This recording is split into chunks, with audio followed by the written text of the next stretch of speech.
Breaking news, and we will pick it up from here as we continue to watch what's happening at the White House, as the president has just told the nation that he is pulling into the Situation Room now. And I want to go straight away to senior White House correspondent Peter Doocy as we welcome you to the Faulkner Focus. I'm Harris Faulkner.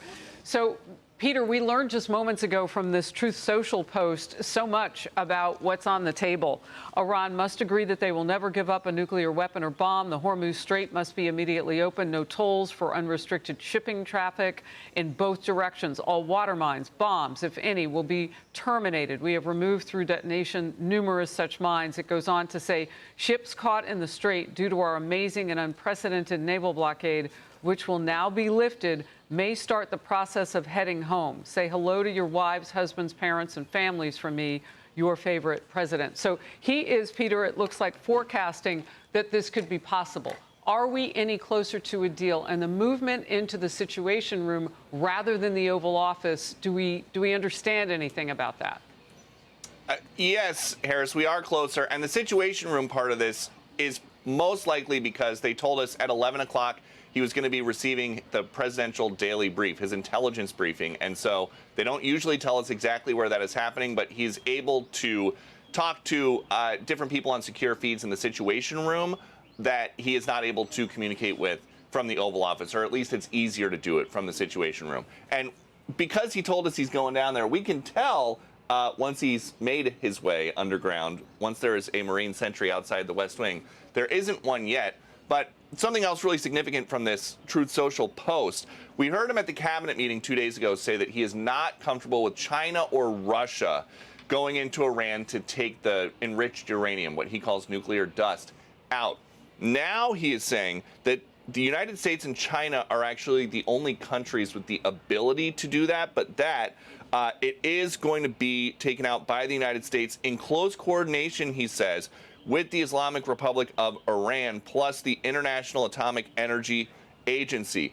Those are specifics that we did not have before that make it sound like that part has been negotiated. And that's a big deal because so far we've just been talking about getting to a 60-day extension of the ceasefire from where they can start to negotiate the finer points of the nuclear program. That makes it sound like there have been calls to some of the Iranian leaders and the IAEA about exactly who will be the players in doing that. We just don't know when or where.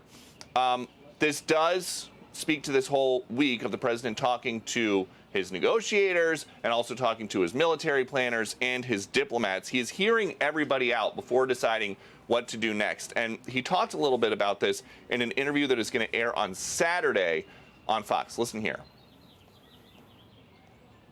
The president very clearly stated his that they would cross for you to go on the offensive again militarily? Well, a deal that wasn't going to be good for us is the line, ultimately, because, you know, I'm playing it out and we're going to see, and that's what I do. I negotiate. They negotiate. They're very good negotiators. They're crafty.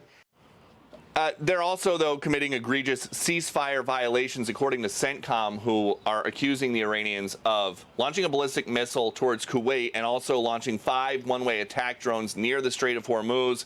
U.S. officials believe the elected officials and the IRGC and the clerics that are governing Iran are having a hard time talking to each other during these talks with the U.S. So it's unclear which key groups are supportive of an arrangement that gives President Trump what he wants. But we know exactly what he wants because that is the last on-camera bite we got from Scott Bessent yesterday.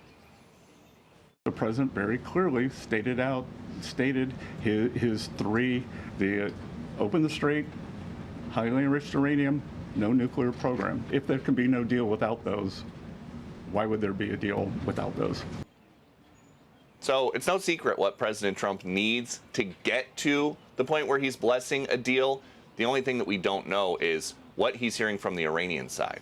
Harris. And Peter, just a point of fact, and I am going to ask you to stick when we bring in the Vice Admiral, so we're both on with him at the same time. But I want to ask about the 60-day ceasefire. I'm curious about how that stays together, because this one has been really shaky. Any word?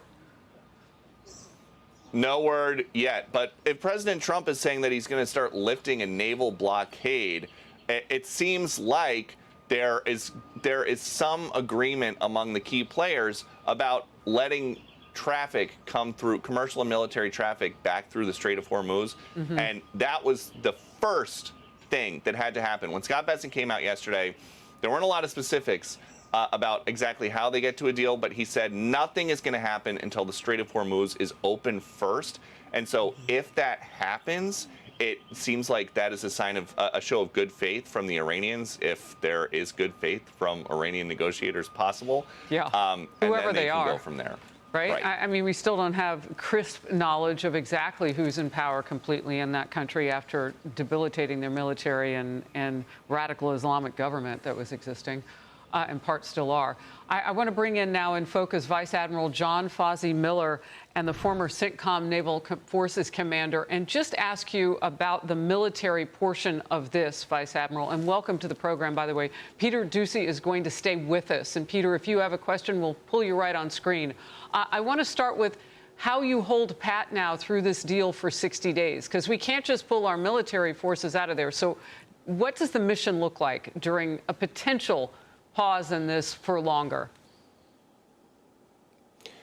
Well, good morning, Harris. Thanks so much for having me. We're going to have to stay engaged in the region, and in particular, of course, in the Strait of Hormuz. And it's during the length of the ceasefire, so for the next 60 days. But then afterwards, I think we'll need to as well. Oddly enough, the Iranian regime has a history, as they get close to a negotiated deal, of behaving in a more belligerent fashion. And we're seeing that right now in the Strait. They've conducted some attacks against shipping. They've conducted some attacks allegedly against U.S. Naval warships. And we've responded to most of those. So it's not surprising to me that they're acting in a belligerent fashion. Even after we get a deal, I think there will be certain instances that happen in the Strait itself that will require U.S. security measures to make sure that the ships that are going through can get through unimpeded. So this is, even though it may be negotiated, we're going to have to continue to be prepared to use force to keep the negotiation on track and to keep the deal in place. Look, I've got this Truth Social in front of me, and this is how we've just learned about all of this from the President of the United States on his Truth Social post. It's lengthy, it's got some detail in it, and this part, I think, jumps out. No money will be exchanged until further notice. Other items of far less importance have been agreed to. I will be meeting now in the Situation Room to make a final determination. Thank you for your attention to this matter, President Donald J. Trump. So that's the bottom, third of this. What does that tell you? Because the U.S. blockade of the Iranian ports has debilitated their economy over there. So the carrot still hanging in the wind is going to be whether or not they get any money. Right. There's two ways the regime can get money, and they're interested in both of them, and we're not. The first, of course, is unfreezing of assets, and I think that's specifically what the president is referring to in the Truth Social post. But in addition to that, it's their ability to export oil, which our blockade is preventing them from doing. If I understand the deal correctly, they will open up the Strait of Hormuz, and then we will do a phased opening of the blockade and allow shipping into and out of Iranian ports, which would include, of course, oil. I want to get to something that General Jack Keane said, that the United States needs to have enforcement mechanisms in this deal. Let's watch.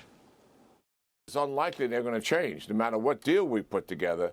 At the end of it, they're going to want to recover everything that they're losing and go back to their original goals. So in the deal, and our negotiators understand this, we've got to have the provisions in there to prevent as much of that as possible from happening. The second thing is, we know they're going to cheat. Look at this. Right now, what's taking place just this week alone with the violation of the ceasefire in the Straits of Hormuz. Who's doing that? The Iranians are doing that, and we had to react to it.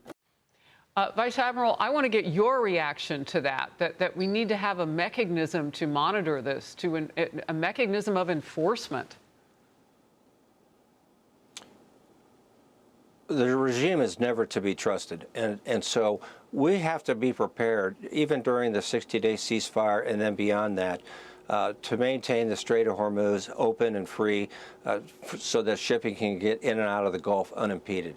The Iranians from time to time will interfere with that over the next 60 days, and they'll do it after a final peace agreement is settled. They did it before hostilities broke out back in February.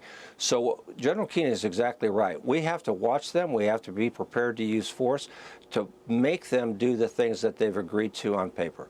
All right, Vice Admiral, I just want to reset for all those people who may be tuning in as they head into their weekend. This may be as close as we have been to seeing any actual movement in this. We know that the President of the United States has been waiting patiently to see what Iran would do. And now we know he's in the Situation Room right now.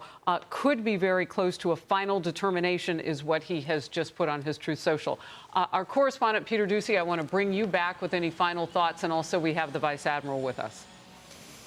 Harris, I would go one step further. This is definitely the closest that we have been to a deal because we have not heard from the president this thing that he says at the end that other items of less importance have been agreed to. To date, it has basically just been these guys are giving us the runaround. We might call the bombers back in. Something else to note here. President Trump says that no money will be exchanged. When he ran for president, he was a big critic of this Obama-era Iran deal, and he talked a lot about pallets of cash on the back of a plane that were taken somewhere for the Iranians to get it.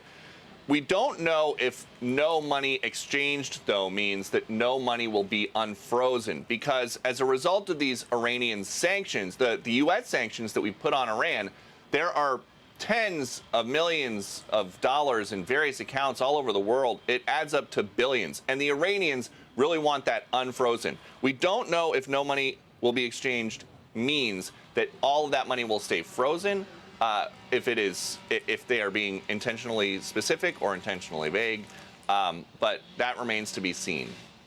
And you were giving us kind of the lay of the land of the daily briefing that he gets, not the daily briefing, but the the president's daily brief, his intelligence his daily briefing, brief, his intelligence brief. Thank you very much. And how that would be different in the Oval Office, not impossible, but different with all the people assembled. So he's in the Situation Room. If you'll just relay that for us before we go to break. Yes, the Oval Office, when there is not a press corps in there, is a secure information facility, but it doesn't have all of the feeds and all of the screens and all of the live maps connected already the way that the Situation Room downstairs does. So they could set all that up for the president in the Oval Office. It would make for a nice photograph, but everything exists in the Situation Room for a situation just like this. He can beam in the CENTCOM commander wherever it is that he is speaking from. He can beam in somebody on a ship who is dragging something, trying to make sure there are no mines in the strait. He can beam in J.D. Vance wherever he is. Everybody can be right there. They also have a long table in the Situation Room, and it's right next to where they have some snacks. So, oh my goodness. Okay. Yeah, it's you had me on the hook until that part. I was like, okay, yeah. we're in it, and now we're snacking. I want to thank both of you, gentlemen. Peter, thank you for your great reporting. Always, we're sticking on the story. We're going to take a very quick break. Vice Admiral, thank you. We'll be right back. Be sure to like and subscribe for all the Fox News latest on YouTube and catch full shows streaming now on Fox One.